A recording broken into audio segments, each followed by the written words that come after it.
আহ, এটা আসলে মানে সকালে থেকে আমরা যখন শুনতে পাচ্ছিলাম যে এখানে একটা প্রোটেস্ট চলছে স্টুডেন্টদের। তো এতটা যে গভীর ভাবে প্রোটেস্টটা হচ্ছে সেটা কিন্তু আসলে আমরা কোনো আঁচই পাইনি আমাদের হোটেলে। যখন আমাদের টাইম ছিল 2টার সময়, আমরা 2টা 15-তে আমরা লিভ করব, ঠিক তার আগে আমরা যখন দেখলাম যে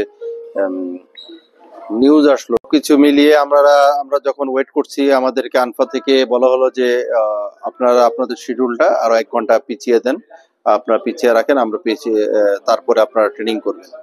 স্টেডিয়ামে আশেপাশে এখানে কিছু হচ্ছিল না, এখানে কিন্তু রাস্তাঘাট ক্লিয়ার ছিল। ঠিক তারপরেই আমরা শুনতে পারলাম যে এই এলাকার আশেপাশে থেকে নিয়ে কিছু কিছু এলাকায় কারফিউ জারি করা হয়েছে। তো সেই কারফিউ জারি করার পরে আমরা তো তখন বললাম যে আমাদের স্কট কই, পুলিশ স্কট ছাড়া তো আমরা যেতে পারবো না। তো ওরা বারবারই আমাদেরকে বলছিল যে ঠিক আছে তোমরা এ করো, 4টা থেকে তোমাদের ট্রেনিং, 4টায় তোমরা ট্রেনিং এ তোমরা যাবা। তো ওইভাবে তো আমরা প্রিপারেশন, তো আমি আনটিল আনলেস যখন আমি বলছি যে পুলিশ স্কট ছাড়া আমি যাব না। তো যাই হোক, তখন দেখলাম যে নেপাল টিমও আমাদের সাথে ছিল। তারা যখন বের হলো, তারা বের হয়ে ট্রেনিং এ যে ওরাও ফিরে আসছে।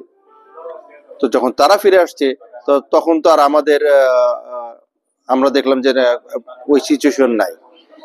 তো আমি যখন এম্বাসি প্লাস আমাদের বিএফএফ এ প্রেসিডেন্ট এবং জেনারেল সেক্রেটারির সাথে কথা বললাম, তো ওখানে আমি ফার্স্ট আমি ইনশিওর করলাম যে আমাদের সিকিউরিটির ব্যাপারে যদি এরকম হয়, সেই সিকিউরিটিতে ক্লোজ ডোরে তারা যে খেলার একটা প্ল্যানিং করছে, সেই প্ল্যানিং এ আমাদের যাওয়া ঠিক হবে না। তো আমি গ্রেটফুল প্রেসিডেন্টের কাছে, যে প্রেসিডেন্ট আমাকে বলেছে যে সার্বিকভাবে যেভাবে আপনার সিকিউরিটিটা হয় তখন সেভাবে আপনি যেন সেই সিকিউরিটিটা 100% হয়। তো আমি যখন দেখলাম যে যেখানে পার্লামেন্ট ভেঙে মানুষ স্টুডেন্টরা ঢুকছে করছে, সেখানে একটা স্টেডিয়ামে ক্লোজ ডোরে ফুটবল খেলা কখনই সম্ভব না।